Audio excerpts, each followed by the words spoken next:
Hey, this is take two. I am trying to make you guys a video to invite you on a process this week that I'm going to make a extremely large cut. I say large cut.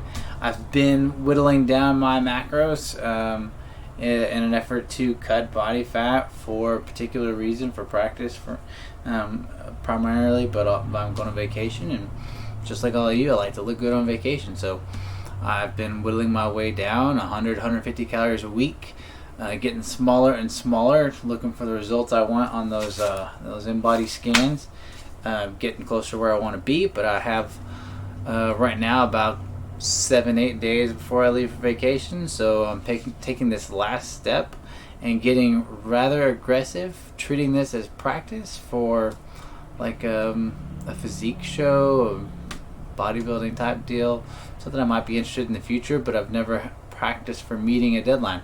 So this is something I'm doing for that, for fun. So I'm inviting you guys along this week for the ride, to let you see how I do it, and make sure I'm not telling you this is the only way to do it. This is just another way to do it. Why you're probably here with us doing macros is that you too enjoy the flexibility of this process and not being tied to eliminating food groups or certain structures and processes. This is a little more open-ended with macros, and I'm wanting to show you my version of that end, and then my version changes from time to time. This is how it's going to be effective right now during this 7-day period. Might look a little different than it would the rest of the time, but I wanted to show you how it looks. If you're interested, see if maybe it'll help you out in how my process looks, and maybe you could take some of those things and adapt it to your process. What I'm going to start with is telling you that there's two things I think about when I plan my macros. Is A, I plan. B, I concern myself with 2 meals every day. Is that I don't enjoy tiny meals. I don't enjoy, mainly not because of the amount of food you get to eat, but because of the creativity. That I don't cook a lot right now because we live in a RV since we sold our house, and we're trying to build a new house on some country land. But that I used to cook a lot more, and I still enjoy as much as I can. And little meals just don't allow a lot of creativity in cooking. It's usually going to be one protein and one vegetable, or limited choices. So when I plan my macros, I like to start with a dinner, and then I will work around that dinner for my breakfasts, my protein shakes, anything else I have for the day. Will usually cater around dinner that I want to have the next day. So yes, I plan a day ahead. If you haven't picked up on that part, is that I like to plan my macros one day at least in advance. And that seems constrictive to a lot of people, but it allows me a whole lot of flexibility in that cravings. That if you go through the cabinet or driving through town and you see something you want but you can't have today, and you plug it in and you totally mess up your day in macros, because you either did have it or you want to have it and you're going to have it anyways. It's much easier if you will go, you know what, a hamburger sounds good tomorrow, and if you go ahead and put that hamburger in for tomorrow at dinner, then you can work your whole day leading up to that hamburger and have a lot more success and not screwing up your numbers to get to that hamburger. So that's what I do. I plan a day in advance. So yesterday I started with dinner tonight. I know what I want to have tonight, and we'll have a video about it later. And then I went to my breakfast, which is actually more like lunch for me because I'm not going to eat till 1 or 2. It's just when I like to sit down and eat. When I'm doing these large deficits especially, I have those 2 meals only, and usually the larger meal is going to be breakfast, and then a normal dinner. and then there'll be protein shakes and stuff along the way for workouts and starters. So that's one of the things I do is you need a foundation, a pivot point, something to work around in your macros if you're planning. So pick that thing you want, and you can work around it. It might be dessert for you. Might be the breakfast. If you're doing some sort of intense training exercise, you may have to plan around that. If you're needing to get a certain number of carbs and protein at your workout or after your workout, that might be something worth planning around. But for me, my life revolves around this deficit right now. So I get to have fun and make the food part as enjoyable as possible while consuming only 1,663 calories a day, which is about a 1,000 calorie deficit for me. Not something I recommend as a sustainable option, only for extreme situations such as a goal timeline, as if you are competing in something that you need a certain physique for or whatever. So it is difficult to do and can lead towards crashing off of your diet. But I've been doing this for many years, so I'm hoping that won't be a problem for me. I plan on even maintaining a very decent diet through my vacation. But since we're talking about it, and I am doing 1,663 calories per day, 6 days a week, with one high carb day or one reset day, which is going to be not quite maintenance numbers, but somewhere close to maintenance numbers.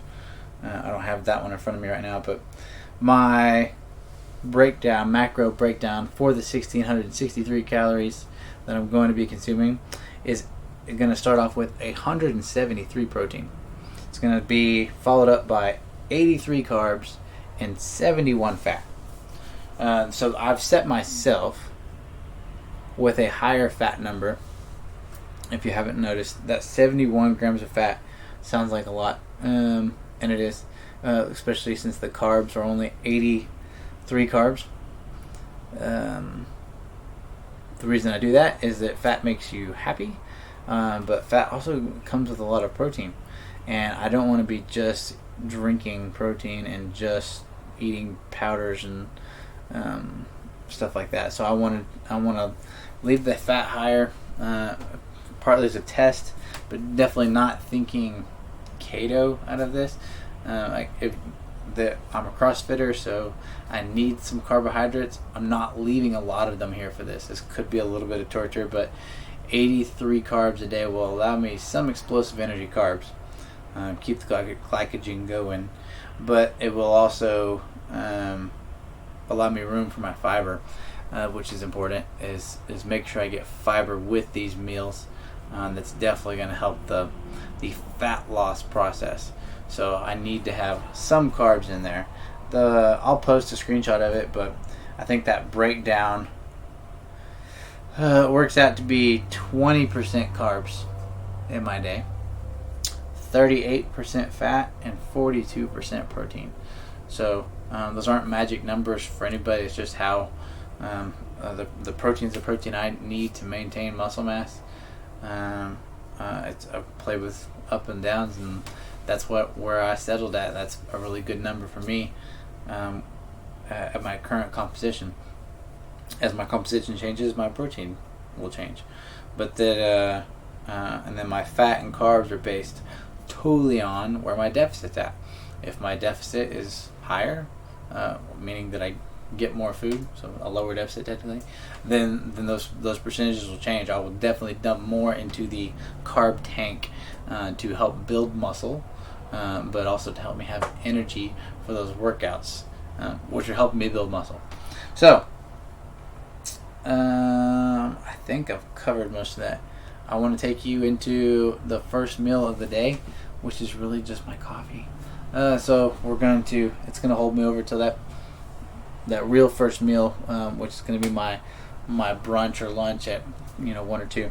So all I'm going to do is just show you right now my coffee for the day, and because the only thing you've missed other than that is every day I have apple cider vinegar and water, spring water, mineral water, and some lemon juice and salt in it to wake me up for my 5 a.m. CrossFit class that I teach.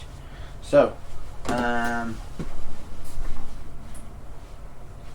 my coffee is collagen today. As much as I don't want to drink all my protein, I do have to get some extra protein in different spots.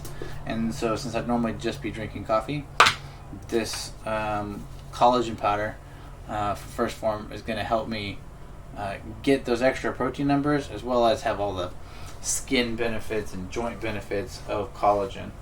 So one serving of this guy is 16.8 or 17 grams.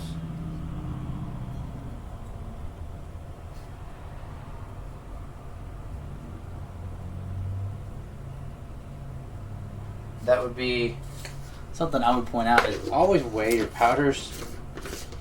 Some scoops are really off. So a full scoop of that was not a serving.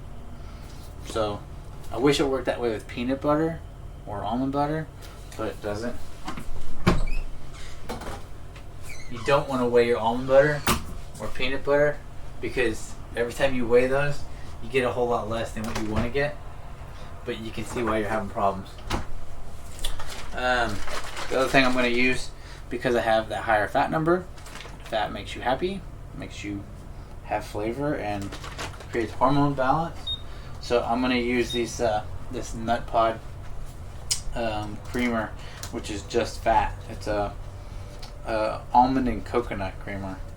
I really like, and yes, it's a pumpkin spice, because I'm basic white girl. And this one I am using 5 tablespoons, and 1 tablespoon is 15 milliliters. Great, somebody's gonna make fun of me because my math on the fly. 75 milliliters, which is basically a gram.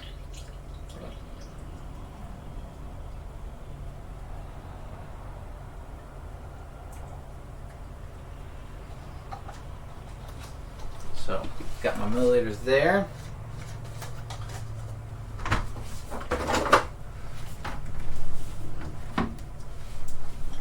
My little cheat add-in. It's going to be a Truvia package. The Truvias are nice. They're not 0 calorie like they say.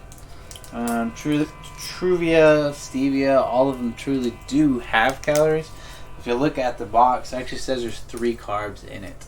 So if you scan it and look for it, it says 0 calories, because legally they're not required to have calories. If it's under 15 calories, I think they don't have to put that there is calories on the box. But 3 carbs is actually 12 calories. So that's how they're getting away with it. So make an entry yourself, or find one, or you can just quick entry in your Fitness Pal. But stuff like that you need to keep track of, because it can definitely eat up your diet in a hurry. This is probably the only one I'm going to have all day. But if you were having sweet tea and you kept adding these to non-sweet tea to have sweet tea, you're gonna mess up your macros in a hurry. 3 carbs at a time, just like chewing gum. And that's it. Add my coffee.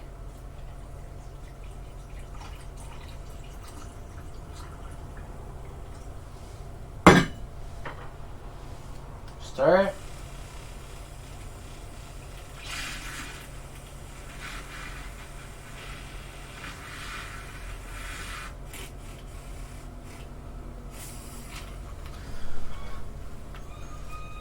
That gets my first 15 grams of protein, 5 grams of fat, and 4 carbs out of the way for the day. I'll make another video, post, or screenshot later and waste 15 more minutes of your time. No, hopefully the other videos will be shorter, but we'll talk about lunch some way, some form later after this video.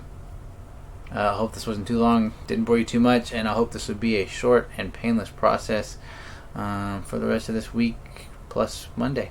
Thanks.